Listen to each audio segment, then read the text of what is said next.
Good morning बच्चों। आज हम 9th क्लास के अंदर जो है यूक्लिड की ज्यामिति का परिचय जो चैप्टर चल रहा था उसको हम कंटिन्यू करते हैं।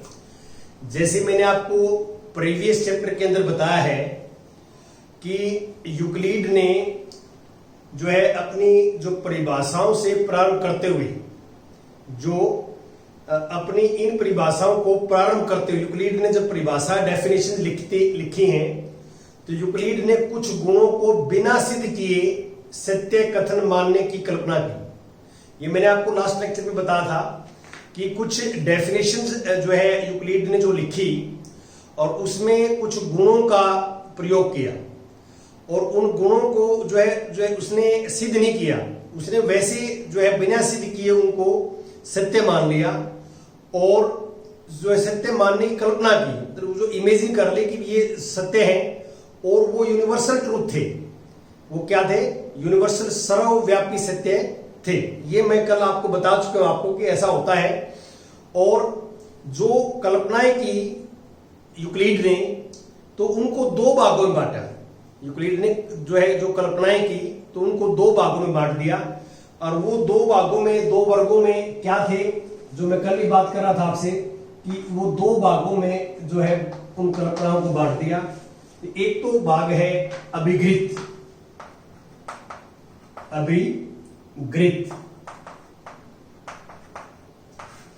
और दूसरा जो है वो है अभिधारणाएं।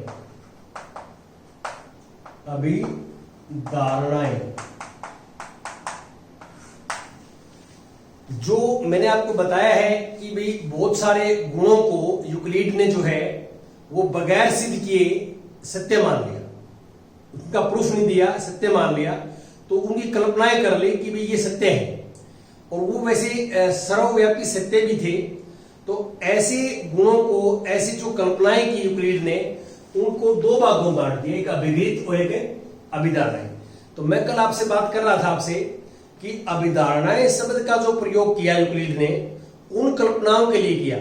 अभिधारणा शब्द का प्रयोग उन कल्पनाओं के लिए किया जो विशिष्ट रूप से ज्यामिति से संबंधित थी। जो इसका शब्द का प्रयोग, ये जो अभिधारणाएं हैं वो विशिष्ट रूप से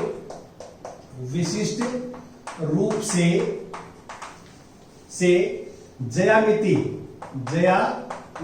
से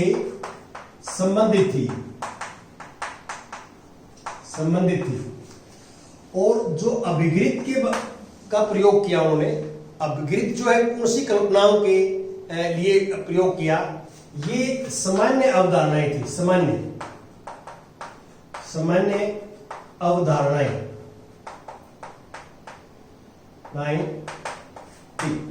ये जो सामान्य अवधारणाएं हैं ये हम गणित में, पूरे गणित के अंदर प्रयोग करते हैं।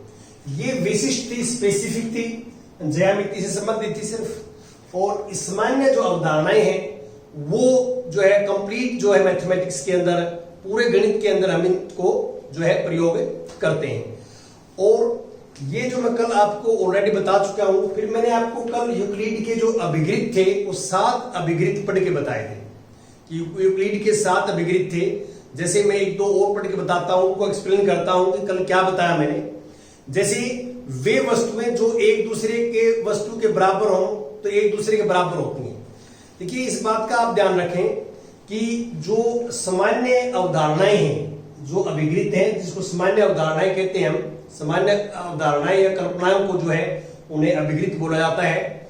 तो ये सामान्य अवधारणाएं किस प्रकार के परिमाणों होता मैग्नीट्यूड के संदर्भ में कही गई। जैसे मान लो मैं कहता हूं, पहली जो हमारे जो अभिगृत है उसके संदर्भ में बात करता हूं। जैसे मैं कहता हूं कि एक त्रिभुज का जो क्षेत्रफल है, एरिया, वो एक आयत के क्षेत्रफल के बराबर है। इस त्रिभुज का जो एरिया है इस आयत के बराबर और आयत का एक वर्ग के बराबर है। तो इसका एरिया जो है त्रिभुज का क्षेत्रफल बराबर है आयत का, और आयत का क्षेत्रफल बराबर वर्ग का। तो ये समतलीय आकृतियां हैं, एक जैसी आकृतियां हैं, इनको आपस में हम कंपैरिजन कर सकते हैं, तुलना कर सकते हैं। तो त्रिभुज का क्षेत्रफल किसके बराबर है? आयत के क्षेत्रफल के बराबर है। और आयत का क्षेत्रफल किसके बराबर है? वर्ग के क्षेत्रफल के बराबर है। तो हम कह सकते हैं कि त्रिभुज का और वर्ग का क्षेत्रफल भी क्या होगा, बराबर होगा। ये जैसे पहले अभिगृत की जो है मीनिंग है, जो कल मैं आपको समझा रहा था वेट वाला, तो वो इस तरह की। अब सेकंड चीज ये कही जाती है कि जो समान टाइप के जो आकृतियां होती हैं, ये एक जैसी वस्तुएं होती हैं, उनकी आपस में तुलना की जा सकती है। तो आप ये कह सकते हो कि एक ही प्रकार के परिमाणों को इंग्लिश में बोलते हैं मैग्नीट्यूड्स। तो एक टाइप के जो मैग्नीट्यूड्स हैं या परिमाणों की आपस में तुलना की जा सकती है। जैसे ये समतलीय आकृति है तीनों की तीनों, तो इसकी आपस में हमने तुलना कर ली। अब हम एक रेखा की और त्रिभुज की तुलना नहीं कर सकते। जैसे मैं कहता हूं कि एक रेखा है और एक ये त्रिभुज है, तो इनकी आपस में तुलना नहीं की जा सकती। यहां परिमाणों का अर्थ यह है कि जैसे मैं आपको ये बता रहा था कल कि जैसे ठोस आकृति है उसकी 3 विमाएं होती हैं ठोस आकृति की, और जो समतलीय आकृति होती है उनकी 2 विमाएं होती हैं, और रेखा है उसकी 1 विमा होती है, बिंदु की कोई विमा नहीं होती। तो मैं आपको ये बताना चाह रहा हूं कि जैसे 3 विमाएं हैं, जैसे घन की और घनाभ की आपस में तुलना कर सकते हैं हम, घन की और घनाभ की, क्योंकि घन की भी 3 विमाएं होती हैं, घनाभ की भी 3 होती हैं। तो जो सेम जो है मैग्नीट्यूड की आकृतियां हैं, सेम मैग्नीट्यूड की आकृतियां हैं, उनकी आपस में हम तुलना कर सकते हैं। अब ये रेखा है, मान लो इस रेखा को यदि हम त्रिभुज के साथ तुलना करें तो हम नहीं कर सकते। इस त्रिभुज की कोण के साथ तुलना करें, कोण के साथ नहीं कर सकते हम। क्यों? क्योंकि ये अलग अलग चीजें हैं। जैसे ये रेखा है, जिसकी 1 विमा होती है, 1 विमा होती है। त्रिभुज की जो है वो 2 विमाएं होती हैं, जो कल बात कर रहा था। तो यहां पे जो मैं आपको एक्सप्लेन करना चाहता हूं वो ये है कि जो परिमाणों के हिसाब से या जो विमाओं के हिसाब से, मैग्नीट्यूड के हिसाब से जो आकृतियां जो है एक जैसी होती हैं, उनकी तो आपस में तुलना कर सकते हैं। और बाकी जो परिमाणों के हिसाब से जो एक प्रकार की वस्तुएं नहीं है या एक प्रकार की आकृतियां नहीं है, तो हम उनकी तुलना नहीं कर सकते। जैसे मैंने एग्जाम्पल दिया कि एक रेखा की और त्रिभुज की तुलना नहीं हो सकती, और कोण की और पंचभुज की तुलना नहीं हो सकती। तो इस तरह चीजें आपस में हम तुलना नहीं कर सकते। और इसमें मान लो एक अभिगृत 4 नंबर में पढ़ता हूं कि इसमें ये कहा गया है कि वे वस्तुएं जो परस्पर संपाती हों वो एक दूसरे के संपाती होती हैं। संपाती का यहां अर्थ होता है सर्वसम का मतलब होता है आइडेंटिकल, बिल्कुल सेम कॉपी हो एक दूसरे की, तो वो संपाती होती हैं। जो आपको पहले भी आपको ये सर्वांगसम के बारे में आपको पढ़ाया गया है छोटी क्लासेज में।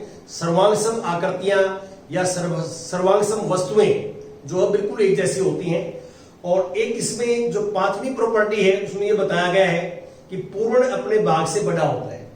जैसे मान लो एक पूर्ण है ए, ये मान लो पूर्ण है, ये ए है पूरा कंप्लीट, और इसका ये आधा है, सपोज करता हूं मैं आधा, ये सपोज करता हूं बी। तो अब पूर्ण जो है भाग से बड़ा होता है। यहां पे क्या है, A is greater than B, A B से क्या है, ग्रेटर है, और ए बी से ग्रेटर है। तो इस ग्रेटर को हम इक्वलिटी में चेंज करें तो इसको बी प्लस सी कर, बी प्लस सी कर देंगे। तो यहां पे एक सी ऐसी क्वांटिटी हमने ऐड कर दी बी में जो इसको ए के इक्वल लेके आएगी। तो इस तरह की चीजें जो है हम ये लिख सकते हैं, ऐसा कर सकते हैं। तो ये हम जो है मैथमेटिकल रूप में कर सकते हैं। तो ये मैंने कुछ थोड़ा सा कल हमने छोड़ दिया था कि भाई ये कुछ मैं ढंग से नहीं बता पाया आपको। इसका मीनिंग ये है कि अभिगृत और अभिधारणाएं जो है वो क्या है, और उसको मैंने कुछ 7 जो अभिगृत बताए थे उनको मैंने कुछ एक्सप्लेन भी आपको किया है। अब हम पढ़ेंगे जो है यूक्लिड की 5 अभिधारणाओं के बारे में पढ़ेंगे। आज जो हमारी चर्चा करेंगे हम यूक्लिड की 5 जो है अभिधारणाओं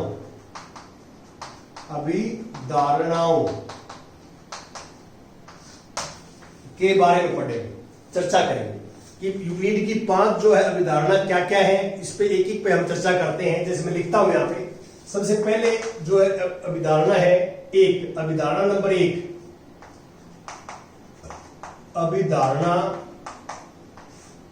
1 क्या है कि एक बिंदु से एक अन्य बिंदु तक एक सीधी रेखा खींची जा सकती है।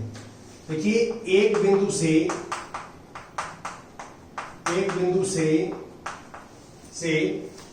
एक अन्य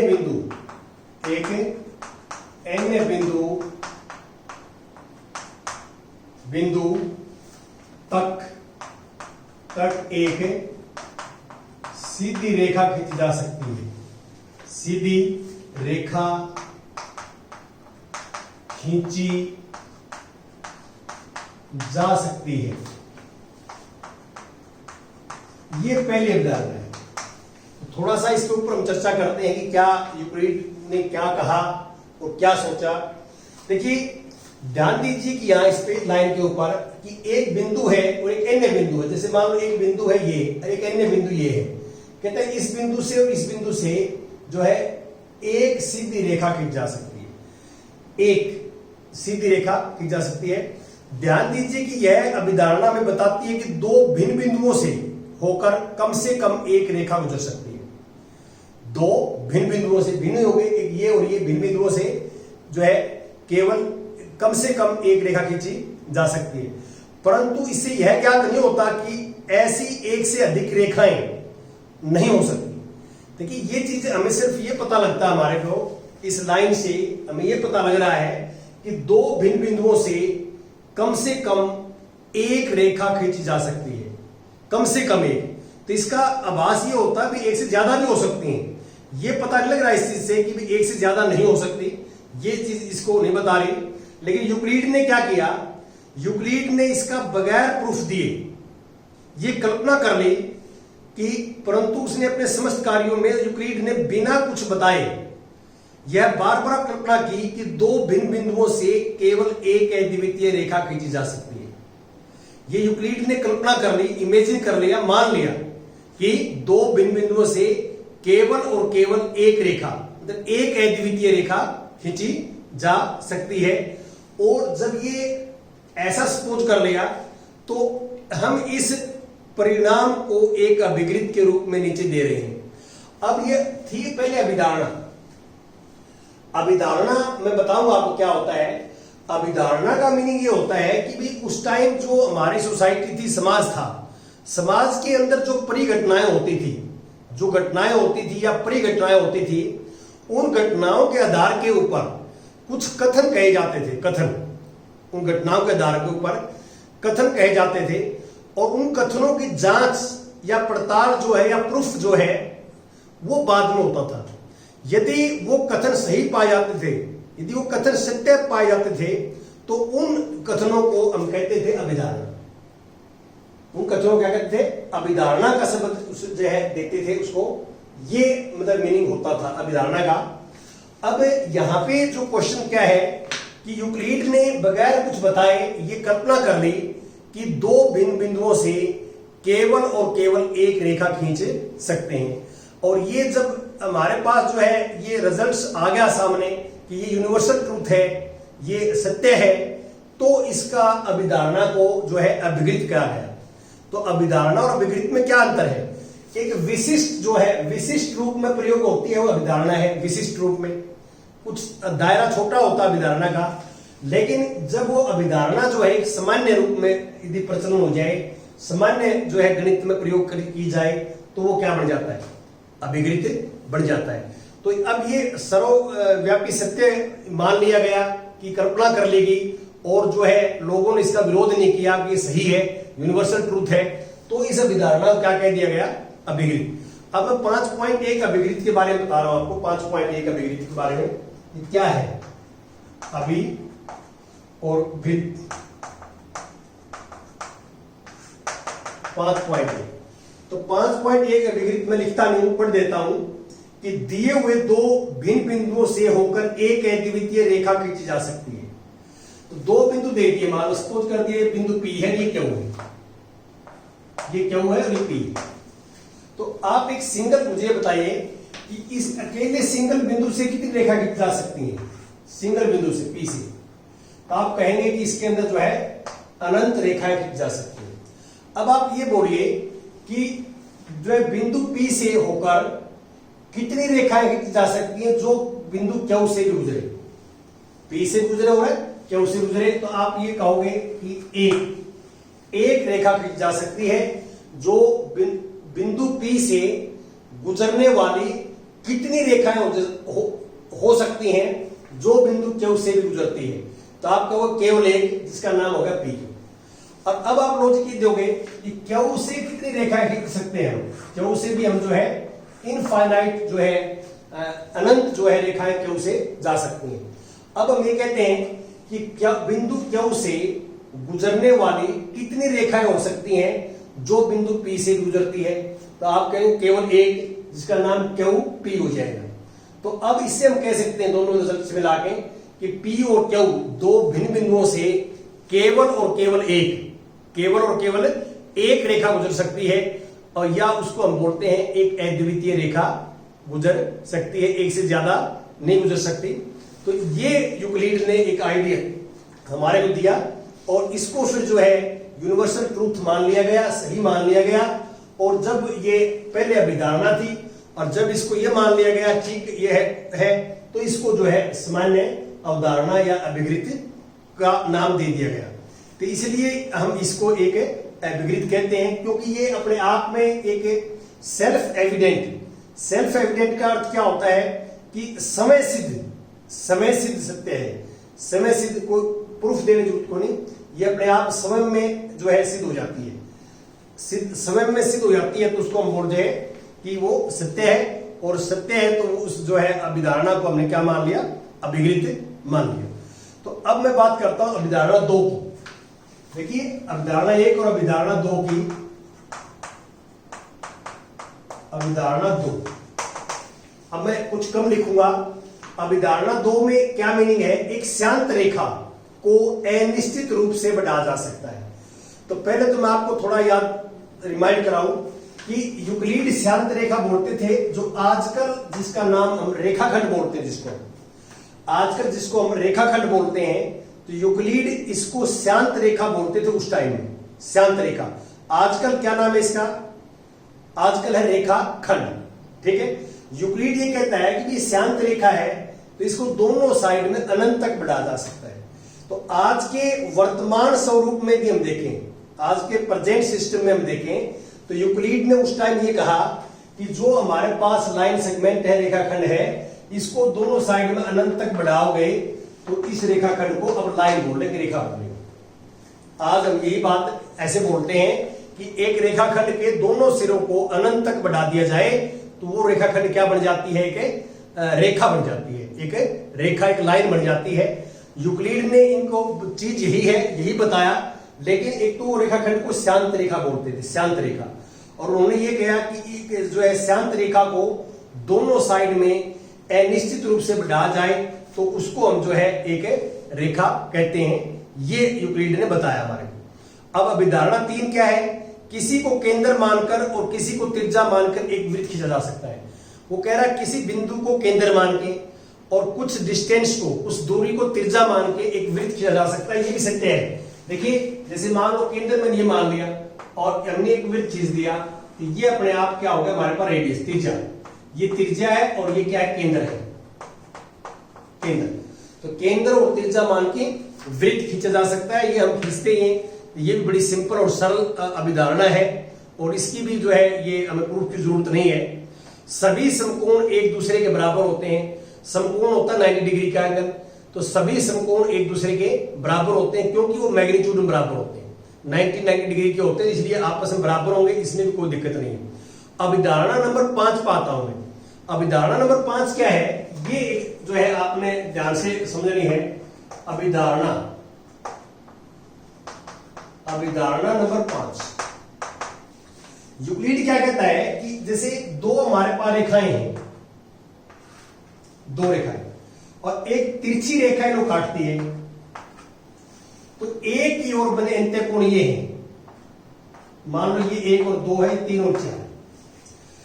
यूक्लिड ने क्या आइडिया दिया कि दो रेखाओं को एक तिरछी रेखा काटे, तो तिरछी रेखा के दोनों ओर एक एक युग्म बनेगा अंत्यकोण का। इस साइड में युग्म बनेगा, लेफ्ट साइड में 1 और 2 कोण का युग्म, और राइट साइड में 3 और 4 का। ये अंत्यकोण है, अंदर बने हुए हैं, इन दो रेखाओं के अंदर बने हुए हैं, और तिरछी रेखा के एक साइड में बने हुए हैं। तो एक तिरछी रेखा के एक साइड में अंत्यकोणों का युग्म।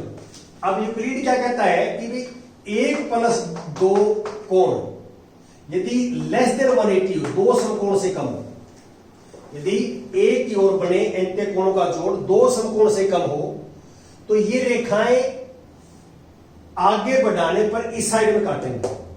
जिस साइड में 2 समकोण से कम है उसी साइड में आगे बढ़ाने से आपस में काटेंगे। ये यूक्लिड ने कहा। ये जो है 5वीं अभिधारणा है जो यूक्लिड ने बताई। और आपको मैं दोबारा एक बार रिपीट करता हूं, क्या कहना चाहता हूं मैं ये कहना चाहता हूं यहां पे कि 2 लाइनें हैं और एक तिरछी रेखा काटती है। तो तिरछी रेखा की एक की ओर बने एंटे कोणों के 2 युग्म, ये भी 2 कोण है, ये भी 2 कोण है। युग्म होता जोड़ा। तो जिस युग्म का जोड़ 2 समकोण से कम होगा जिस साइड में भी, उसी साइड में 2 रेखाएं बढ़ाने से आगे काटेंगे। ये यूक्लिड ने हमारे को आइडिया दिया, ऐसा कहा। और इसमें आपने ये 5 जो अभिधारणाएं पढ़ी, इसमें पहली 4 तो बिल्कुल सिंपल सरल है, सीधी सीधी समझ में आ जाती हैं। और वो सारे की सारी पहली 4 जो है ये स्वयं सिद्ध है। स्वयं सिद्ध का मतलब क्या है कि वो अपने आप में जो है वो प्रूफ देने की जरूरत को नहीं, वो स्वयं सिद्ध जो है अभिधारणा है। 5वीं थोड़ी जटिल है। इस 5वीं के ऊपर हम दोबारा भी चर्चा करेंगे, आगे भी इस चैप्टर के अंदर चर्चा करेंगे 5वीं के अंदर। और एक मैंने आपको ये बता ही दिया कि भाई अभिधारणा क्या होती है। मैं दोबारा भी एक बार जो है एक सेकंड के लिए रिपीट कर देता हूं कि उस टाइम जो सोसाइटी थी, समाज था, उसके अंदर जो है बहुत सारी घटनाएं घटती थी, परिघटनाएं या वर्तमान में उस टाइम घटना जो घटती थी उस टाइम जो है वो घटनाओं के आधार पर कुछ कथन कहे जाते थे। सोसाइटी के अंदर, समाज के अंदर कुछ कथन बोले जाते थे। और उन कथनों का जो है यदि सत्यता जांच करते थे, ट्रूथनेस जांच करते थे या जांचते थे उन कथनों को, और जांचने के बाद में यदि सत्य पाए गए, जांचने के बाद वो कथन सत्य पाए गए, तो उन कथनों को हम बोलते थे अभिधारणा। ये हमारा सिस्टम था। और एक ये लास्ट में और पॉइंट ये है कि यूक्लिड ने जो है बहुत सारी कल्पनाएं की जिसमें अभिगृत भी हैं, अभिधारणा भी हैं, परिभाषाएं भी हैं। तो यूक्लिड ने ये बगैर जो है प्रूफ दिए, बगैर प्रमाण दिए जो है ये मान लिया। और ये सारे यूनिवर्सल ट्रूथ हैं, ये सही हैं, सत्य मान ली इनको। इनका प्रयोग कहां किया? ऐसे है जैसे मैथमेटिक्स में अब बहुत सारी चीजें आएंगी हमारे, तो इन परिभाषाओं को, अभिगृत को, अभिधारणाओं को जो है ये इनका प्रयोग जो है आगे प्रमेय सिद्ध करने के लिए किया। प्रमेय सिद्ध करने के लिए किया। जितनी भी प्रमेय आएंगे आगे तो उनमें इन चीजों का यूज होगा और हम यूज करके जो है आगे उनका प्रूफ करेंगे। और आज के जो वर्तमान स्वरूप में, जो वर्तमान प्रेजेंट जो है सिस्टम के अंदर जो अभिधारणाएं और अभिगृत हैं, अभिधारणाएं और अभिगृत हैं, इनको एक ही मान लिया गया है, एक ही मान लिया गया। उस टाइम भी कुछ ज्यादा अंतर नहीं था इनके अंदर, बहुत माइनर जो है अंतर था। और दोनों गणित के लिए प्रयोग की जाती थी। बस सिंपल इतना है कि जो ज्यामिति के लिए सिर्फ एक पर्टिकुलर एरिया के अंदर, ज्यामिति के अंदर जो यूज की गई उनका अभिधारणा नाम दे दिया। और जो जनरल मैथमेटिक्स जो हर जगह यूज की गई उनको अभिगृत नाम दे दिया। आज के वर्तमान स्वरूप के अंदर क्या है कि इन दोनों को एक ही मान लिया गया है, इनमें कोई अंतर नहीं है। यहां तक आप पढ़ेंगे और कल हम जो है नेक्स्ट एग्जाम्पल की बात करेंगे, एग्जाम्पल 1 से स्टार्ट करेंगे। Thank you very much.